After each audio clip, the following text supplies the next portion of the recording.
একজন ধার্মিক ব্যক্তির লাশ কেউ গোসল দিতে পারছিল না। সবাই ভয়ে কাঁপছিল। তারা বলতে লাগলো, এই লাশের মুখ গাধার মুখের মতো হলো কিভাবে? আস্তাগফিরুল্লাহ। আমরা এই লাশ গোসল দিতে পারবো না।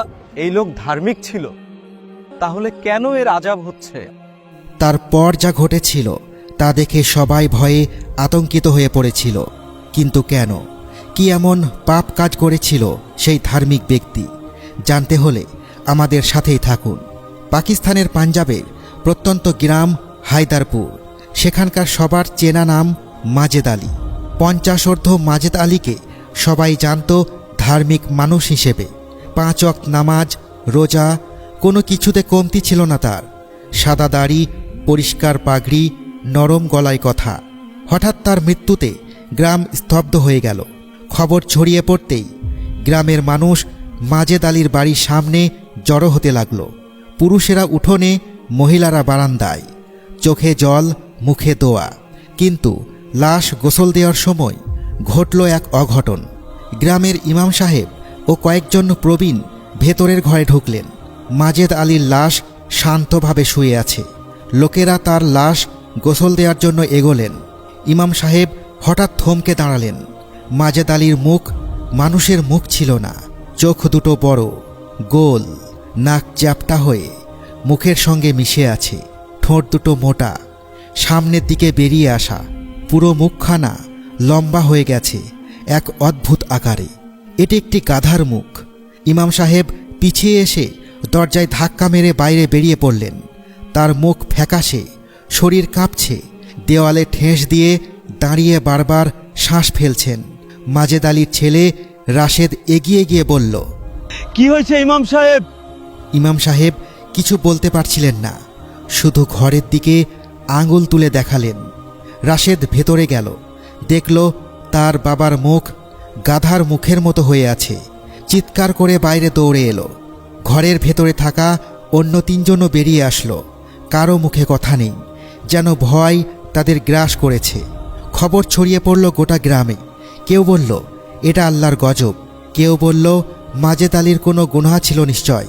কিন্তু তারপরেও লাশ তো দাফন করতেই হবে। কোনোভাবে ভয়ে ভয়ে দূর থেকে লাশ গোসল দেওয়া হলো।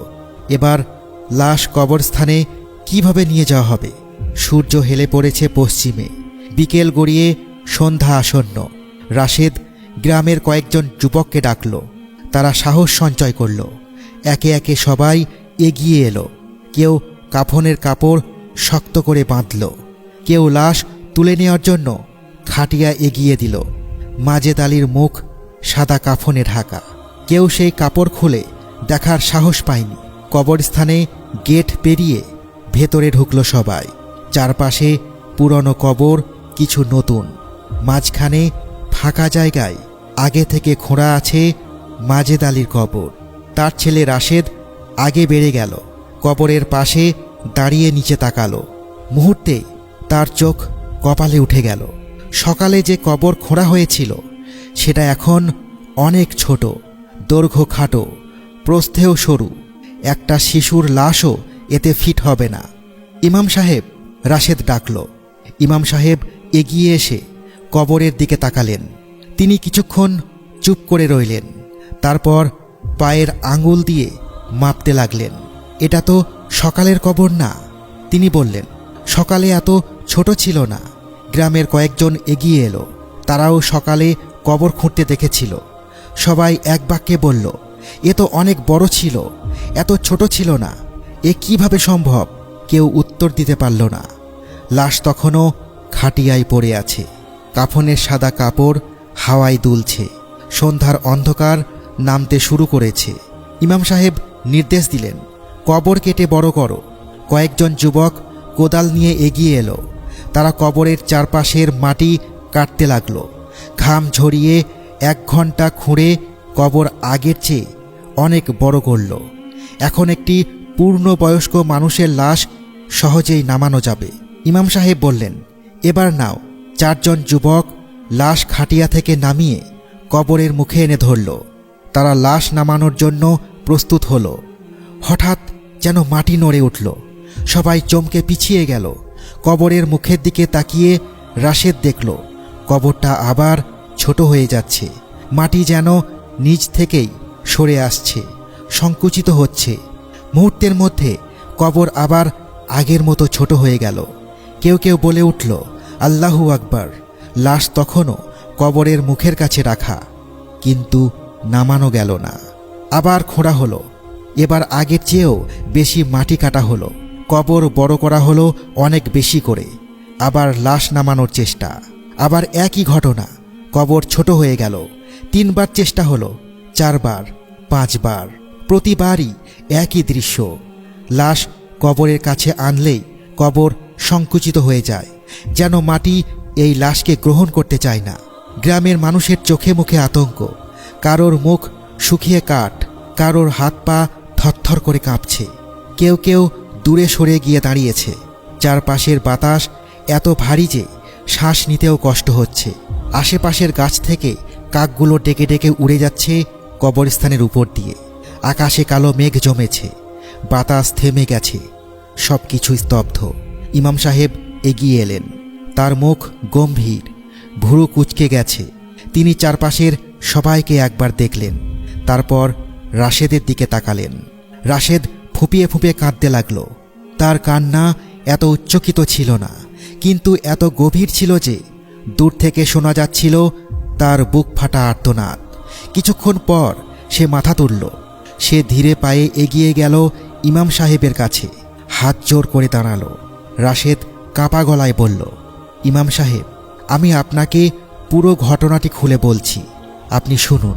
ইমাম সাহেব মাথা নাড়ালেন। চারপাশের সবাই নিঃশ্বাস ফেলার সাহস পাচ্ছে না। রাশেদ বলতে লাগল, আমার বাবা, তিনি যাকে আমরা সবাই ধার্মিক বলে জানতাম, তিনি আসলে একজন কালো জাদুকর ছিলেন। টাকার বিনিময়ে মানুষের ক্ষতি করতেন। বছর 2 আগের কথা, আমি তখন বাড়িতেই ছিলাম। একদিন পাশের গ্রামের এক ধনী লোক এসে বাবার ঘরে গেল। আমি দরজার পাশে দাঁড়িয়ে সব শুনতে পাচ্ছিলাম। ওই ধনী লোকের কিছু জমি ছিল, সেই জমির পাশেই ছিল এক এতিম যুবকের ছোট্ট একটি জমি। ধনী লোকটি ওই এতিম যুবককে জমি বিক্রি করতে বলছিল, কিন্তু যুবকটি রাজি হচ্ছিল না। ওই জমি তার একমাত্র রুজিরুটির উপায়। তার ঘরে ছিল এক বৃদ্ধা দাদি, কেউ নেই আর। ধনী লোকটি বাবাকে বলল, এই যুবককে মেরে ফেলতে হবে কালো জাদুর সাহায্যে। আমার বাবা রাজি হলো টাকার বিনিময়ে। সেই রাতে আমার বাবা ঘরে বসে কালো জাদু করল। কি যেন ছিল সব, আমি বুঝিনি, কিন্তু দেখলাম তিনি একটা গাধার মাথা নিয়ে কিছু করছিলেন, আগুনে পোড়াচ্ছিলেন, অদ্ভুত মন্ত্র পড়ছিলেন। রাশেদ থামল। এক নিঃশ্বাসে অনেক কথা বলে ফেলেছে, তার গলা শুকিয়ে গেছে। রাশেদ আবার বলতে শুরু করল, তার 1 মাসের মধ্যে ওই এতিম যুবকটি মারা গেল। ডাক্তার কিছু বুঝতে পারল না, কোনো রোগ ছিল না, হঠাৎ করেই মারা গেল। যুবকটির বৃদ্ধা দাদি নাতির শোকে সেই দিনেই মারা গেলেন। একই দিনে, একই ঘরে। তাদের কেউ ছিল না, কোনো আপনজন ছিল না। 2টো লাশ সেভাবেই পড়ে রইল। তারপর গ্রামবাসী মিলে তাদের দাফনের ব্যবস্থা করল। ইমাম সাহেবের মুখ পাথর হয়ে গেছে, তিনি কিছু বুঝছেন না, শুধু শুনছেন। তারপর রাশেদ বলল, ঠিক 1 সপ্তাহ পর আমার বাবা অসুস্থ হয়ে পড়লেন।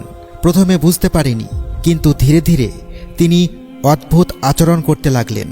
রাতে ঘুমের মধ্যে চিৎকার করে উঠতেন, বলতেন, ওই যুবক এসেছে, ওই বুড়ি এসেছে, ওরা আমাকে ছেড়ে যাচ্ছে না, ওরা আমার ঘাড়ে চড়ে আছে। আমি বাবার পাশে থাকতাম, কিন্তু কি করব বুঝতাম না। ডাক্তার দেখিয়েছি, কিছু বলেনি। হেকিম এসেছে, টোটকা দিয়ে গেছে, কোনো কাজ হয়নি। এভাবেই চলছিল। বাবা দিনের পর দিন শুকিয়ে যাচ্ছিলেন, খেতে পারতেন না, ঘুমাতে পারতেন না, চোখের নিচে কালি পড়ে গিয়েছিল। তিনি অদ্ভুত স্বপ্ন দেখতেন, ওই এতিম যুবক তার দিকে তাকিয়ে আছে, ওই বুড়ি দাদি আঙ্গুল তুলে তাকে কিছু বলছে। বাবা চিৎকার করে ঘুম থেকে জেগে উঠতেন। এভাবেই আমার বাবা আতঙ্কে ভয়ে 2 বছরের মধ্যে মারা গেলেন। আশেপাশের গ্রামের মানুষ নীরব, কেউ কথা বলছে না। কারো চোখে জল, কারো চোখে ঘৃণা, কারো চোখে কষ্ট। এতদিন তারা তাকে শ্রদ্ধা করত, যাকে ধার্মিক বলে মানত, সে আসলে ছিল নিষ্ঠুর খুনি। সে কালো জাদু করে এতিম যুবককে মেরেছে, এক বুড়িকে পাগলের মতো শোকে মরতে দিয়েছে। ইমাম সাহেব দীর্ঘশ্বাস ফেললেন। তিনি আকাশের দিকে তাকিয়ে রইলেন কিছুক্ষণ, তারপর নিচু গলায় বললেন, আল্লাহ ন্যায়পরায়ণ, তিনি বান্দার অপরাধ ভুলে যান না। মাজেদ আলী পার্থিব শাস্তি পাচ্ছে, আবার মৃত্যুর পর তার লাশ পর্যন্ত মাটি কবুল করছে না। গাধার মাথা দিয়ে জাদু করেছিল, তাই তার নিজের মুখ হলো গাধার মতো।